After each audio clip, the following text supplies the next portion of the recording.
सोनिका और आज हम बात करेंगे फैमिली कोर्ट के बारे में। फैमिली कोर्ट किस टाइप की होती है, क्या होती है और उसमें आप किस किस टाइप के केसेस आप फाइल कर सकते हैं या फिर आपको किससे कराना पड़ेगा।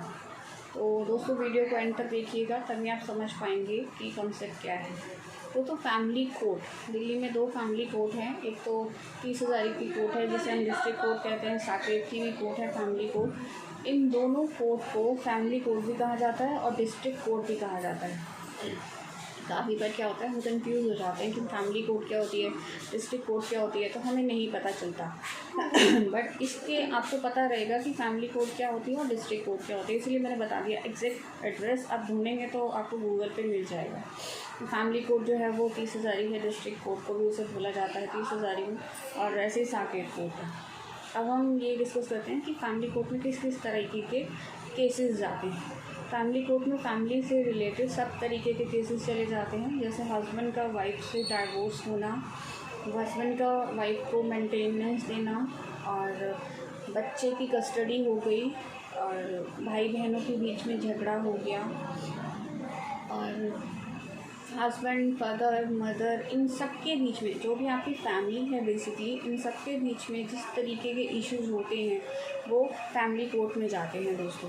फैमिली कोर्ट में सबसे पहला प्रोसेस ये होता है कि आप एप्लीकेशन या तो खुद लगा सकते हैं। वैसे मैं ज़्यादा स्ट्रॉन्गली रिकमेंड करूँगी आप खुद की जगह आप किसी अच्छे एडवोकेट को हायर करें।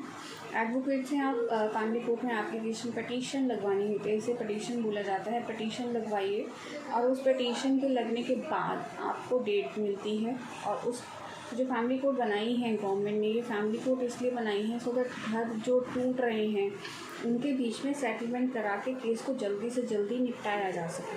फैमिली कोर्ट बहुत जल्दी ऑर्डर करती है as compare to other courts like criminal courts या फिर सिविल कोर्ट्स। फैमिली कोर्ट्स बहुत जल्दी ऑर्डर कर देती है। तो फैमिली कोर्ट में ऑर्डर की जो करने की पावर होती है वो जल्दी करने की पावर दी जाती है उन्हें। उनके पास पावर भी बहुत सारी होती है, जैसे वो मीडिएशन के में भेज देती है केसेस को।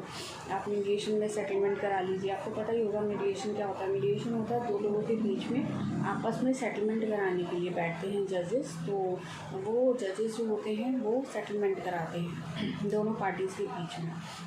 यूजुअली केसेस जो कोर्ट में जाते हैं दोस्तों वो मीडिएशन या फिर सेटलमेंट के ही तरीके से होते हैं। बस ये होता है कि वो पुलिस के प्रेशर में या फिर कोर्ट के प्रेशर में सेटलमेंट करते हैं। बाहर वो अपनी तरीके से सेटलमेंट करने के लिए राज़ी नहीं होते, लेकिन वहाँ जाकर पुलिस और कोर्ट का जो डर होता है उसकी वजह से वो सेटलमेंट करते हैं।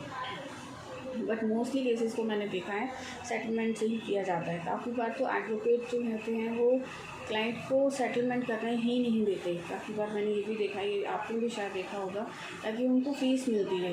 बहुत सारा एक्सपीरियंस हुआ है मेरा ऐसे बहुत सारे एडवोकेट्स के साथ जो केस को ख़त्म ही नहीं होने देते, वो केस को लंबा चलाने की कोशिश करते हैं सो दैट उनकी फ़ीस जो है वो उन्हें कंटिन्यू मिलती रहे। मैं आपसे स्ट्रॉन्गली रिकमेंड करूँगी ऐसे एडवोकेट्स को आप बहुत